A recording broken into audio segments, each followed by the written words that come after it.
Hi, I'm Steven from Just Got Played, and I wanted to show you some of the games that my kids say are their favorites. So I have twin 6-year-old boys, and one of the exercises while we were at home, I decided to pull out the 34 games I have in the house that they have back in their closet or mine that they've played. I put them all out on the table and I said, hey guys, why don't you tell me, what are your favorite games? And so out of that, I have 8 games because there were a couple of crossovers between my kids, and I wanted to share those with you today. So the first one is Stratego. So Stratego is, I think it originally came out in the 40s, but Milton Bradley picked it up in the 60s. And this version is Stratego Classic. I'm not entirely sure what makes it classic, but I will say that this version only has 3 rows of troops that you set up instead of 4. I'm glad to see that this was still on one of my son's favorite games list because he spent a lot of time playing this, learning how to beat basically everybody in the house. He's beaten at least once now. And it was the first game that they played that required really strategic thinking and how you set up your pieces and how you play. So I'm glad to still see this on his list. We also have Sorry, another game. This one I believe is from the 20s. This is a Pachisi style game. So you draw a card and you move your pawns around the board and you're just trying to get your pawns back, and the first person to do that wins. Now, this game is not very strategic, although there are ways to modify it, a hand of cards and things like that, to make it a little more interesting of a game for an adult. But for kids, they just play it the way that it's intended to be played in the rules, and they really enjoy it. Speaking of classic games, checkers, probably the oldest game I have here. You can see this is a really cheap version of checkers. I will take my kids occasionally to the dollar store where they can spend money they've earned. And one of my sons saw this one day and decided he wanted a new game. So that was pretty nice. He bought this really cheap version of checkers and he really enjoys it now. In fact, he enjoyed it so much, I got on eBay and found someone who was 3D printing little pieces. So instead of just playing with black and red checkers, I have little Charmanders and Pikachus for him to play with on the board now. So another classic game, checkers. Next, a little bit of a more modern game is we have DropMix. So DropMix is from Harmonix and Hasbro. And this is a game that requires an app. So you have to have some kind of smart device that can Bluetooth connect to this fancy board here. And what you do is, it's a music mixing game. So you play down different cards on these different spaces, and depending on what the card is, it remixes the song, and the song is playing through the device, tablet, or phone that you've connected. This is a really fun toy. Even as an adult, you can play with this and mix songs, and it's a fun toy. The game modes that come with it are very simplistic, but my kids seem to enjoy them, and that's why it's on their list. Next up, we have Potion Explosion. So in Potion Explosion, the kids are pulling marbles and trying to get other marbles to collide, and then they take those marbles and they put them on these potions they've acquired to try to complete them, and then they score points. The rules are a little bit more complicated than that, but we have been playing with just the simplified version. Basically, as I described, we haven't been using the special powers of the potions.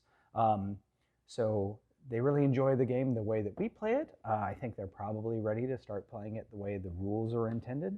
But just having the marbles there, I think, and colliding and pulling them, not only is that an interesting thought experiment, thinking about what you need and how you can get the most, but it's just a fun thing for them to do. And so I was glad to see that on one of their lists. Next up, we have Kendo. I was very surprised to see this on the list. In fact, I introduced this to them on a lark one time a few months ago.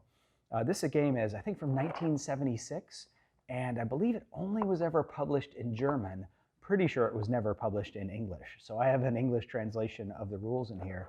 But it's a very simple abstract game where you have different pieces around the board. You're trying to get your main piece, I can't remember if it's king, samurai, whatever it's called, into the middle of the board.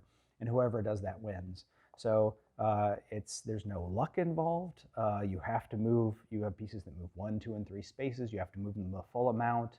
If they land on another piece, you can take it, and it can play from 2 to 4 players. So it's a pretty quick game. Lots of thinking involved in trying to win it. I'm not sure they quite fully understand all of the strategy to win, but they enjoy playing it, and they are learning. Now, next are the 2 games that were crossovers, meaning both of my kids had it on their list as one of their favorite games. And I found this pretty interesting. This is Sakura. Now, there are a few different games named Sakura. This is the 2018 game from Reiner Knizia. And a friend of ours actually showed this to my wife and I on the Dice Tower cruise. She loved it so much, I got her a copy, and she's now introduced it to the kids. Basically, everybody has a card, and they're going to simultaneously select a card. The cards are played in a priority order, and they move these pawns along a path. And you're an artist, and you're trying to paint a portrait of the emperor, so you're trying to get as close as possible to get the best portrait made of the emperor and score honor that way. But if you bump into the emperor, you lose honor and have to go back. So it's this kind of interesting pressure luck in how you play your cards, trying to get close but not too close, and you don't know how other people's cards are going to affect the card that you played. So it's a very simple game, and they've been having a lot of fun with it. The next game that they both had on their list, and this may be a little bit of a recency bias, because not only is this the most recent game I acquired, but it is also the most recent game that they played before I asked them what were their favorite games. But this is a version of the game of life called, from Star Wars, called A Jedi's Path. And this is from 2002, which means it came out around the same time as Episode 2 was in the theaters. It's a different take on the game of life. You are a Padawan Jedi, and you go along the path, and while you're going along the path, you're picking up different skill tokens for different areas that a Jedi would pursue.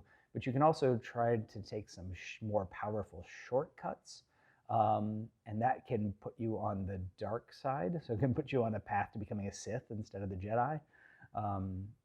When you get to the end, if everybody decided to be a Jedi, that's fine. You see who has collected the most skill tiles. If at the end everybody decided to be a Sith, same thing. Whoever has the most tiles, and getting to the end faster does give you a bonus. But if players, some went Jedi and some went Sith, then the strongest Jedi and the strongest Sith battle it out at the end to see who wins.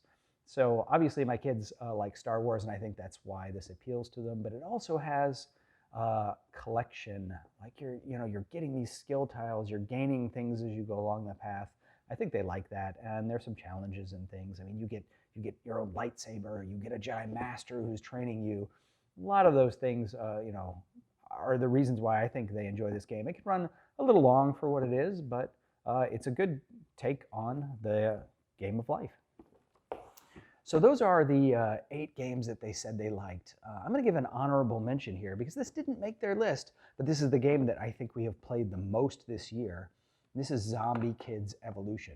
So there was an earlier game called Zombie Kidz, and what's different about the evolution here is that as you play it, you unlock new things. So it starts out a very simple game, but it then gets more complicated. The characters that you play get more complicated as you go on. The zombies that you're fighting get more complicated.